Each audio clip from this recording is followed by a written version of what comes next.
शहर में एक ऐसी इनविजिबल दीवार है जिसे पार करते ही इंसान 7 साल कम जीता है। Welcome to Cape Town, South Africa की राजधानी, जहां पर अमीरी दिखती है पर बराबरी बिल्कुल नहीं। Victor Molechwa was forced into a coffin. They don't like we blacks. We don't have right for many things. Even women spit when we walk by. Enough now. These men are sold $400 a piece. And that's just not fair. This shouldn't happen to anyone at all. नोम जामो, जहां पर 92% black Africans रहते हैं, tin के बने झोपड़े। Yeah, that's how all the houses here are built. कुछ कमरों में 70-80 लोग। 78 people fit inside of here. Yeah. बिजली भी चोरी की मिलती है, एक पिछड़ा गरीब इलाका। On top of us, we have the illegal connection of electricity. Illegal? Yes. मगर इसके बस कुछ ही मीटर्स दूर स्ट्रैंड, जहां पर 83% व्हाइट्स रहते हैं, आलीशान बंगले, बैकयार्ड के साथ, रिसोर्सेज की कोई कमी नहीं, बेहतर जिंदगी, लंबी उम्र। So here's what life looks like for most white Cape Townians. Nice suburban homes with running water, protected by walls and alarm systems. Some even have signs specifically warning black Africans in their language of Xhosa of dogs inside. ये invisible दीवार blacks and whites, इंसानों के इन दो ethnicities को बांटती है, but blacks को इसे पार करना इज प्रैक्टिकली नॉट अलाउड। ऐसे कई एग्जाम्पल्स हैं, मैननबर्ग और न्यांगा, हाउट बे और इमीजामो येथू। जूम आउट करो इनमें और एक अननेचुरल पैटर्न दिखेगा। ब्लैक वर्सेस व्हाइट का ये सेग्रीगेशन मेसी या रैंडम नहीं है, सर्जिकल है, जैसे किसी ने मैप पर रूलर रखकर लाइन खींची हो। सिर्फ केप टाउन में नहीं, Johannesburg, Pretoria, Durban, south Africa में आज भी आपका स्किन कलर तय करता है आपका एड्रेस, आपका एक्सेस और कई बार आपकी उम्र तक। In February, a 4-year-old kid, Devin, was killed when a series of bullets were fired into a home.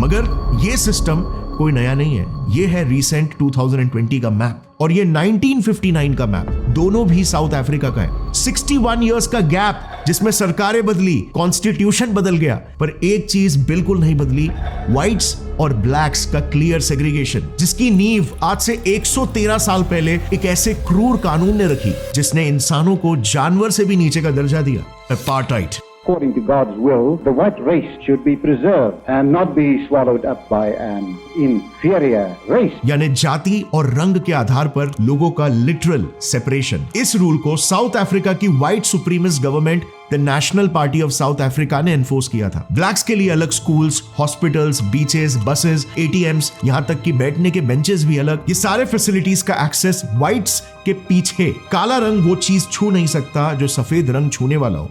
और जब विद्रोह आया, डिलीट मोड चालू हुआ।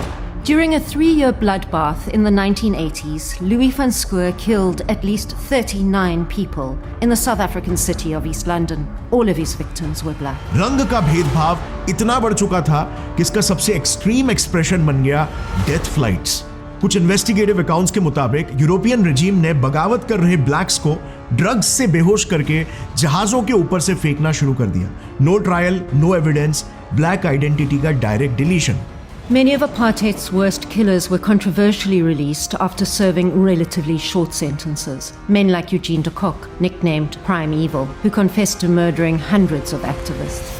मगर फिर आया साल 1994 और ब्लैक्स के लिए आती है एक राहत की सांस, क्योंकि डेमोक्रेटिकली इलेक्ट होते हैं प्रेसिडेंट नेल्सन मंडेला। पहला मकसद अपार्थाइड लॉज को एबॉलिश करना। We pledge ourselves to liberate all our people from the continuing bondage of poverty, deprivation, suffering, gender and other discrimination. पूरा देश, पूरी दुनिया खुश। इवन आज तक नेल्सन मंडेला को हर कोई रिस्पेक्ट करता है। Mandela was not only a man of conscience, he was a man of action. He organized millions, inspired billions, joined hands not only with those who loved him, but those who had once jailed him. Mandela's legacy to me, Mandela, is a hero. It means a lot because he actually fought for us and now we're able to freely go anywhere. मगर फिर आज भी 32 years बाद south Africa के शहरों में लगी ये मूर्ति को देखो।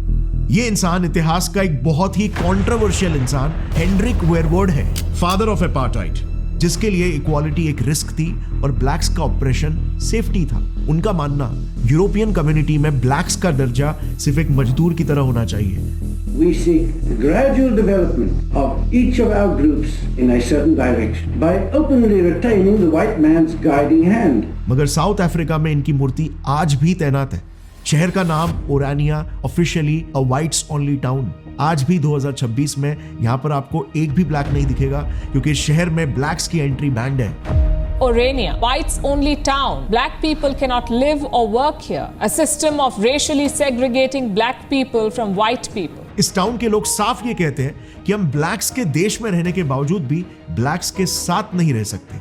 Everyone here is nostalgic for the apartheid regime and they proudly wear the symbol of the old South Africa. Actually, I'm not a racist or anything, but I can't live with that people. Are you afraid to be in South Africa? I'm not afraid of anything. I'm ready for whatever comes. South Africa देश के बाकी के भी white colonies में आपको कई ऐसे warnings दिख जाएंगे। ब्लैक्स की भाषा में, खोजू में, Beware, we have dogs. No trespassing allowed.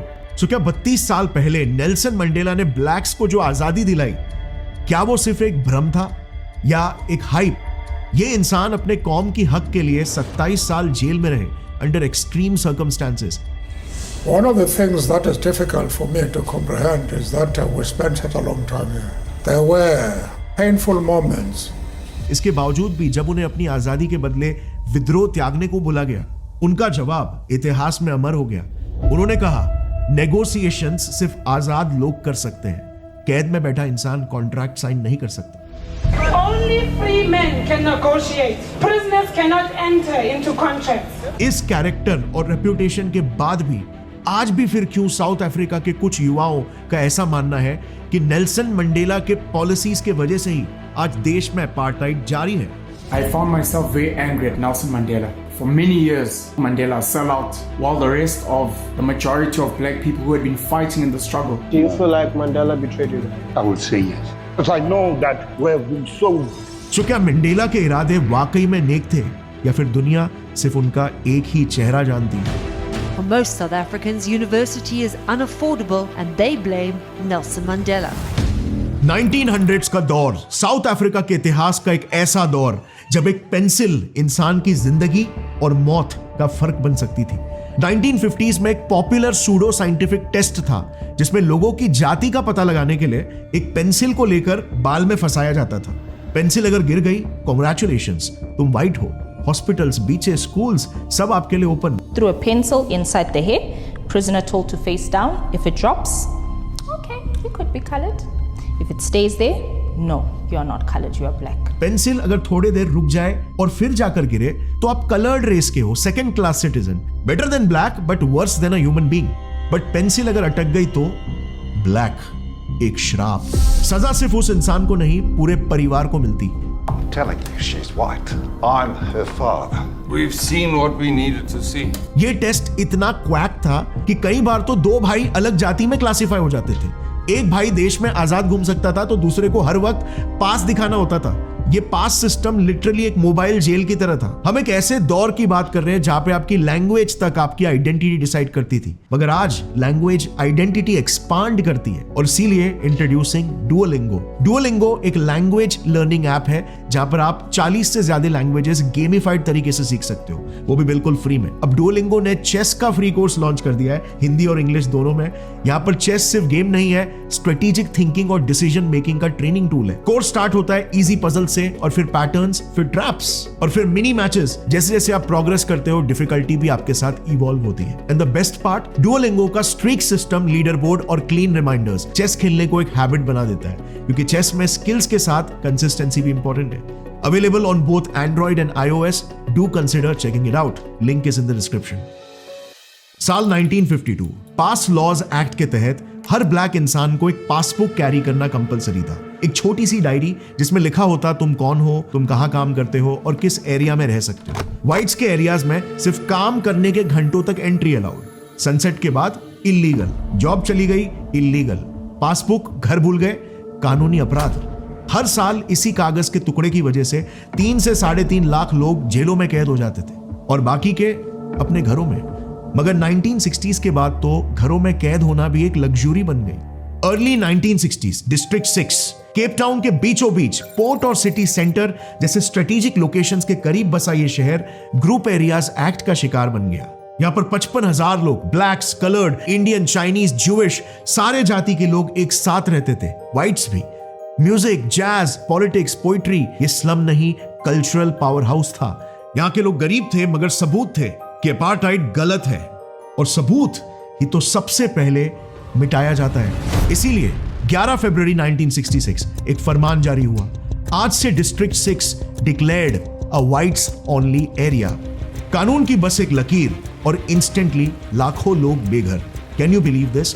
इस पूरे एरिया को बुलडोजर से डिस्ट्रॉय करने के लिए गवर्नमेंट को 11 साल लगे, जिसके बाद व्हाइट्स को इस प्राइम लोकेशंस पर भारी मात्रा में सेटल करवाया गया। मगर डिस्ट्रिक्ट 6 तो सिर्फ एक शहर था। पूरे साउथ अफ्रीका में करीब 55,000 लोगों को अपने घरों से जबरदस्ती बाहर निकालकर दूर दराज गांव या दूर के आउटस्कर्ट्स में रीलोकेट कर दिया गया। गरीब पिछड़े इलाके, economically useless. Population removal. 60 to 70,000 people pulled out of their homes by force. Their homes were bulldozed behind them. और फिर आया 1953 का सबसे कंट्रोवर्शियल लॉ, जिसने मजदूरी को ब्लैक्स के हाथों की लकीर बना दी। Bantu Education Act, introduced by again father of apartheid Hendrik Verwoerd, जो ओपनली कहते ब्लैक अफ्रीकन्स को साइंस, मैथमेटिक्स पढ़ाकर क्या फायदा, उन्हें बनना तो मजदूरी है।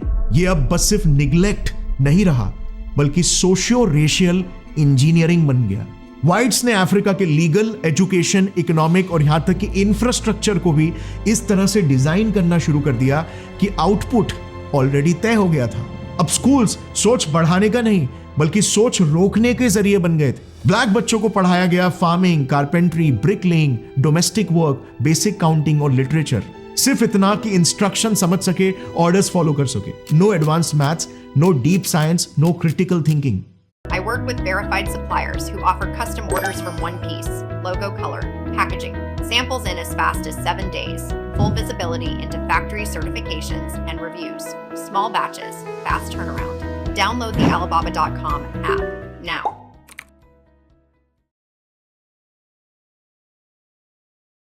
अब एक ही देश में सिस्टमैटिकली 2 तरह के दिमाग बनाए जा रहे थे।